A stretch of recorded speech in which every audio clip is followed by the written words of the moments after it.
Assalamu alaikum wa rahmatullahi wa barakatuh, mtazamaji wa Sabia TV pamoja na Sambawi TV popote pale ulipo, bila shaka uko salama kabisa, ukiwa upo katika funga ya mwezi mtukufu wa Ramadhani na tukiwa katika 10 la pili.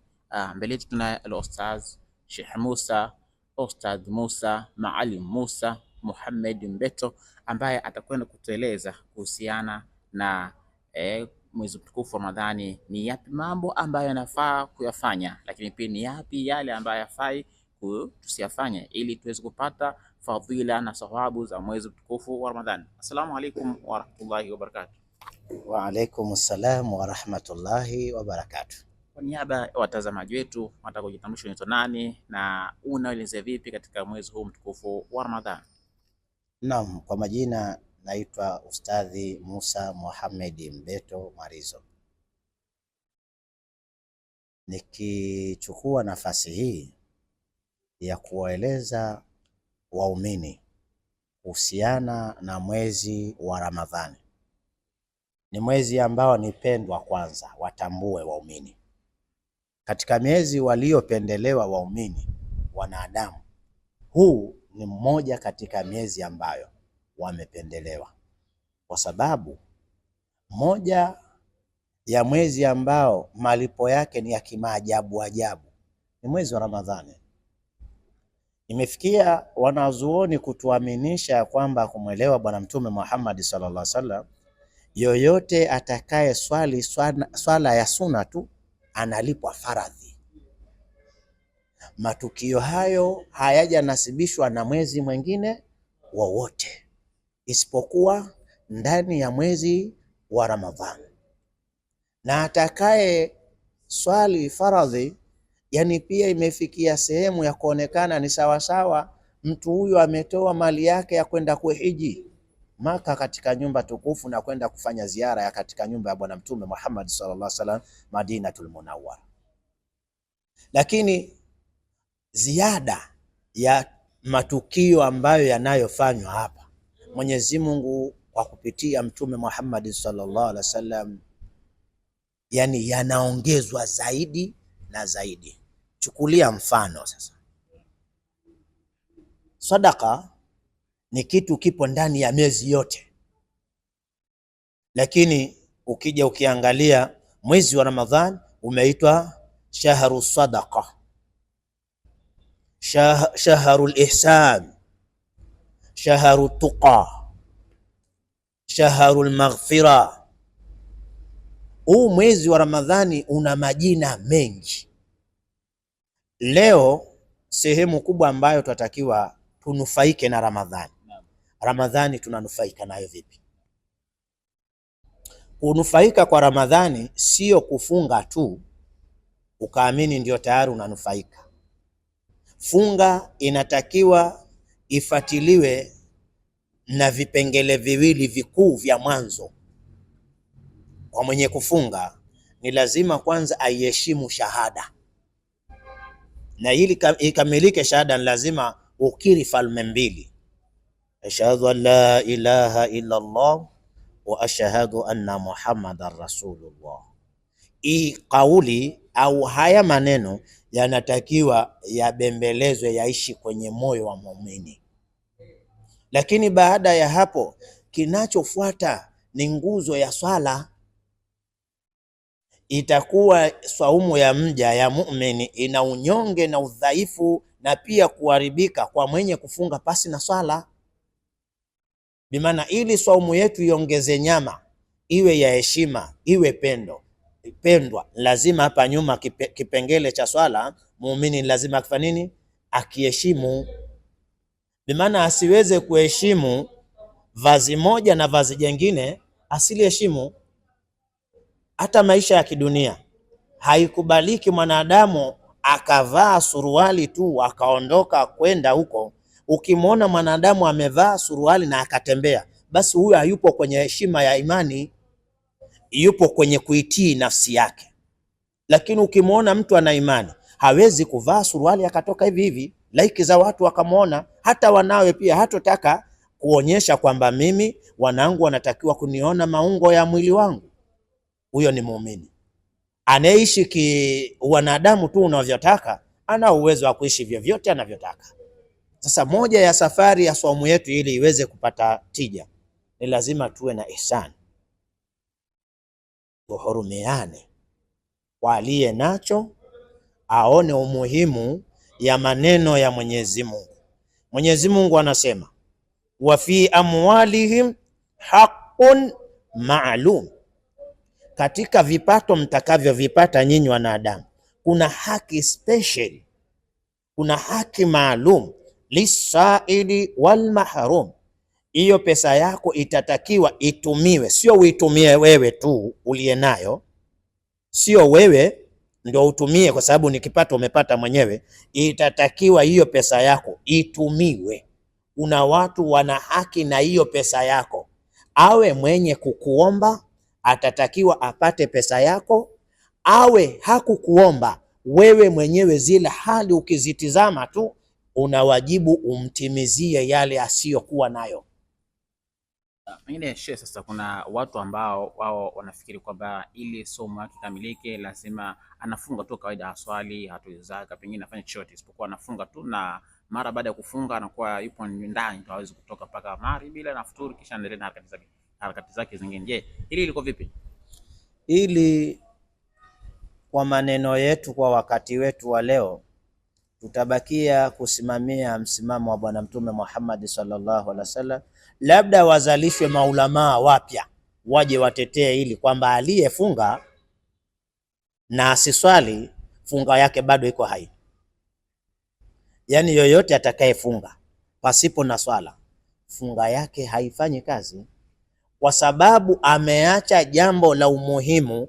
Kuacha swala anaishi kwenye dhambi. Japo ukija ukifuatilia sasa mbeleni, ukitaka sasa ujilipue, utasema ya kwamba funga ni agenda yake na swala ni agenda yake, kwamba labda tuseme asaumu li wa ana ajizi bi, bimaana tusiingize swala, itakuwa ni uongo, tutatetea uongo. Swala ni kitu muhimu, kwa sababu swala tumeambiwa as-salatu imadu dini faman aqamaha faqad aqama dini wa man adaaha faqad hadama dini. Huyu aliyevunja dini anafataje kipengele chengine cha dini ikiwa huku dini kashavunja? Atengeneze hapa mwanzo kwanza ndio ende akapate. Na ndio maana unakuja kukuta achia mwenye swala kwamba hakuswali kafunga tu, matusi tu yanamfanya mtu asipate funga, kutukana tu ndani ya Ramadhani, kusonya inaharibu swaumu, asiwe na swaumu. Inawezekanaje swaumu ya mtu huyu itimie kwa sababu swala kaacha? Hicho ni kipengele kizito sana. Labda turudi katika upande wa stara. Wallahi alhamdu, tumeona katika upande wa stara, upande wa mama zetu, dada zetu na dogo zetu hawa wasichana, pengine kipindi hiki cha mwezi mtukufu Ramadhani walikuwa na dhama ya kuweza kujistiri, lakini still bado wengine wakionekana mavazi yao hayako stara, na wapo katika pengine watakafunga. Tutamwona ni binti wa Kiislamu amevaa nguo zake, lakini still bado zinaonyesha maumbile ya mwili yake. Hili mwalimu liko vipi? Naam, hili ni jambo ambalo ni pana, lakini juu ya upana wake haliwezi kumtetea aliyefanya. Juu ya upana wake hao wenye kufanya ni lazima sheria iwabane. Ili vazi la heshima latakiwa livaliwe kabla ya Ramadhani, si Ramadhani. Tuelewane hapa. Ili vazi la heshima lilitakiwa livaliwe siku zote anazozidiriki mwanadamu, sio siku za ndani ya Ramadhani tu. Bimaana mtu akifanya ibada hii atakuwa ni munafiki, yani yeye anakubali kufanya mazuri kwenye kipindi fulani, kikiondoka kipindi fulani basi yeye hafai kufanya tena. Ndio maana moja katika watu, hata mwezi wa Ramadhani ukifika huko mbeleni, kuna maneno ya Mwenyezi Mungu yanayotumiwa kutolewa kama sehemu ya hutuba, kwamba wama Muhammadun illa rasulun qad khalat min qablihi rusul afa in mata au qutila inqalabtum ala aqabikum waman yanqalibu ala aqbaihi falan yadhurra Allaha shay'an wa sayajzi Allahu shakirin. Hawezi kupata wema aliyefanya istara kwenye Ramadhani, lakini kwa sababu ya Ramadhani ikiondoka, basi yeye arudi kwenye uchafu wake. Bimaana kitendo cha kurudi kwenye uchafu wake, bimaana ile historia yake ya ule ubaya wake, bimaana amekubali arudishiwe, kwa sababu kama amekuwa ni taib, bimaana lile vazi anatakiwa aendelee nalo mpaka Ramadhani ije mkute kwenye vazi lile. Bimaana kitendo cha yeye kuvaa tuhukumu kwa lisanul hali kwamba huyu ni taibu, kwamba alikuwa anavaa ovyo, lakini kwa kuheshimu mwezi wa Ramadhani akasema hapana, sio mtu wa sifa hii. Mimi ni mtu ambaye natakiwa nisionekane maungo yangu. Kwa mwanaume, hata mwanaume mwenziwe hana kibali cha kuona maungo ya mume mwenziwe, na ndio hivyo hivyo hata kwa wanawake. Mwanamke pia hatakiwi kuona maungo ya mwanamke mwenziwe. Hata kwenwanaume malazi, wanaume na wanaume watakiwi kulala ncha moja.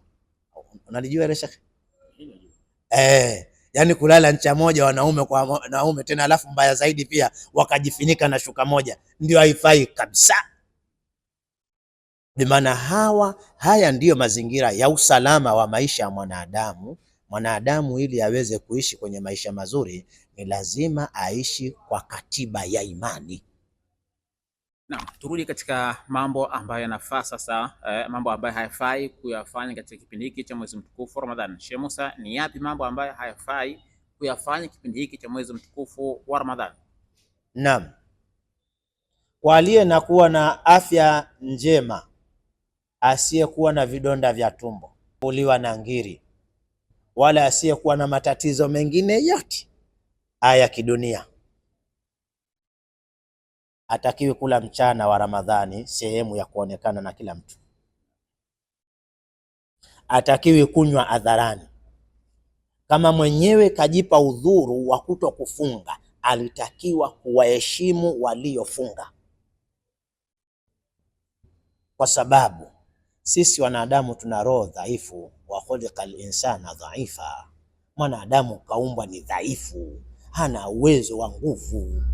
Kuna mwingine aweza asifunge, lakini hapo katikati kwa kuwa kama una mwenzie pia ile roho ikataharaka ikaona sasa kumbe na uwezo wa kula, akaanza kubadilisha hata na nia kutaka kutoka kwenye ibada kwa sababu ya ushawishi wa mtu. Bimaana hivi vitu pia vilitakiwa vifanyiwe stara upande hususani. Pia tukielekea watu samee wafanya biashara ama vyakula na vinywaji, walitakiwa waweze kutengeneza misingi yao mizuri, waweze kuupisha tu mwezi mmoja, ili kwa sababu kuna watu wengine walikuwa na nguvu za kuweza kufunga, lakini kwa sababu ana kipato, akipita sehemu ya kutoa khidma ipo pale, ana uwezo wa kushawikishika akafunga bila akala akaacha kufunga. Bimaana hii dhima, kama wewe uliyepika chakula umefunga, bimaana umemfanya mtu ale ambaye alikuwa na nguvu ya kufunga, bimaana hii dhima na wewe unashirikiana naye. Bimaana hivi ni vitu ambavyo tutakiwa tusifanye nini, tuzifanye, tusile jahari, yani kuonekana na watu. Lakini pia waliofunga, ili funga zao sasa ziwe salama, ni lazima anil laghawi mu'ridun, matendo ya kipuuzi, michezo ya kipuuzi yote wanatakiwa waumini wafanye nini, wajiepushe nayo. Tukisema michezo ya kiupuuzi hivi sasa imekuja michezo ni mingi, na ukija ukizungumzia Simba na Yanga, hii ni vilabu pendwa sisi maimamu tumo bwana. Sisi maimamu tunavipenda vilabu viwili hivi, tunafikia tunadiriki, wengine pia tunaacha kusalisha watu twenda angalia Simba na Yanga. Sasa hili kama ikiwa ni kweli, wapo maimamu, tupo maimamu ambao tuna uwezo wa kuacha kuswalisha au tukaswalisha kwa haraka ili twende tukawai dunia yetu. Bimaana sisi turudi kwa Mwenyezi Mungu. Mwenyezi Mungu anatuambia nini? Fala nas'alanna alladhina ursila ilayhim wala nas'alanna almursalina. Hawa maimamu hawa si ndio manabii kwa zama zetu? Si ndio waliochukua kazi za mitume? kufikishia watu ujumbe wa ukweli waushike, na habari za uongo wachane nazo. Habari zenye faida na wao wazitende, zile ambazo zina hasara na wao wachane nazo. Si ndio wamechukua kazi hiyo? Bimaana hawa wana kazi ambayo wamepewa, wanaifanya. Mwenyezi Mungu atataka majibu yao ya kazi yao kwa utimilifu. Na hawa wanaosikia madai, wanawazuoni wenye kusimamia kazi hii, waumini, na wao kazi yao ya yale maamrisho yao na makatazo yao, Mwenyezi Mungu naye anawasubiri, wakifika kule anataka kazi iliyotimia. Naam, kwa kumalizia, pengine wito wako sasa ni upi kwa waumini wa dini ya Kiislamu ambao wapo katika funga ya mwezi mtukufu wa Ramadhani? Naam, sehemu kubwa ya wito, tusimame, ittaqullaha wa yuallimukumullah, tumuogopeni Mwenyezi Mungu, tumcheni Mwenyezi Mungu. Elimu tusiyo nayo, dhamana katoa Allah. Palipobakia ya elimu ambayo hatuna, Allah yeye ndiye atatupa. Kumwogopa Mwenyezi Mungu, tusimwogope ndani ya Ramadhani tu, kwa sababu Ramadhani ni katika sehemu ya miezi hii. Miezi tulionayo 12 iliyosemwa kwenye kitabu cha Allah, Ramadhani umo. Na ukifuatilia miezi ya kihijiria, mwezi wa Ramadhani hau mwezi wa 12. Ukianzia Muharram ndio tunasema mwezi wa kwanza mpaka ifikie Ramadhani. Hapa hatuwezi kusema Ramadhani ni mwezi wa 12, japo wenyewe tushazoea kuona kwamba tukitoka Ramadhani mpaka Ramadhani tunahesabu ndio mwaka, lakini kumbe sio hivyo. Mwaka wetu sinaanzia kuanzia mwananio Dhulhijja, tunafunga mwaka pale. Sasa Dhulhijja rudi mpaka hapa Ramadhani, utakuwa umekata miezi mingapi? Miezi mitatu. Mfungo tatu, mfungo pili, mfungo mosi. Mfungo mosi na Ramadhani yake, bimaana tayari umekata miezi minne. Ramadhani ipo ndani ya miezi hiyo iliyopo hapo, bimaana mwezi wa 9 Ramadhani.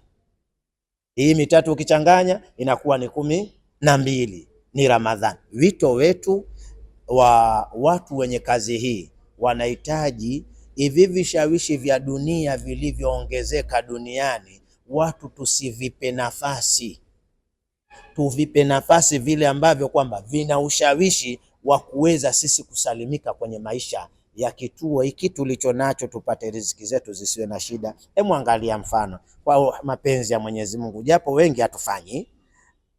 Hapa katikati kabla ya Ramadhani, waumini walipeleka akili zao mbio kweli kweli, wakasema Ramadhani ya mwaka huu itakuwa na shida sana, kwa sababu jua mkali. Kwa mapenzi ya Mwenyezi Mungu, wenye kufunga wanajua Ramadhani jua limetoka, lakini hakuna fedhea ya aina yoyote. Haya ni mapenzi ya Mwenyezi Mungu, anawaheshimu, anaviheshimu visivyo na heshima, lakini ni hivi vimeletwa ni vyenye heshima, vimejivua vyenyewe heshima. Naelewa hapo, vimejivua vyenyewe heshima. Walaqad karramna bani adam, Mwenyezi Mungu anasema nimevipa heshima, nimempa heshima mwanadamu. Sasa leo imekuwa vice versa, hana heshima. Sasa bimaana aache kuielekea dunia zaidi, lakini yuko hapa duniani, ajiandae na akhira. Hiyo ndio kauli yetu mbiu. Kama ni wito, aache kufocus kwa ajili ya mipango ya dunia. Wote walioondoka duniani wameondoka, bado hawajamaliza mipango yao. Wote tunaondoka duniani, tunaondoka ilhali bado hatujamaliza mipango yetu. Matajiri wanakufa, lakini bado wana mipango ya baadaye. Maskini wanakufa, bado wana mipango wakomboke kwenye maskini, waende kwenye utajiri. Sasa bimaana tutizame hizi hali mbili, zinatupa njia kwenye maisha tunayoyataka ya sisi tunachotaka tuwe. Shukuru sana. Asante sana.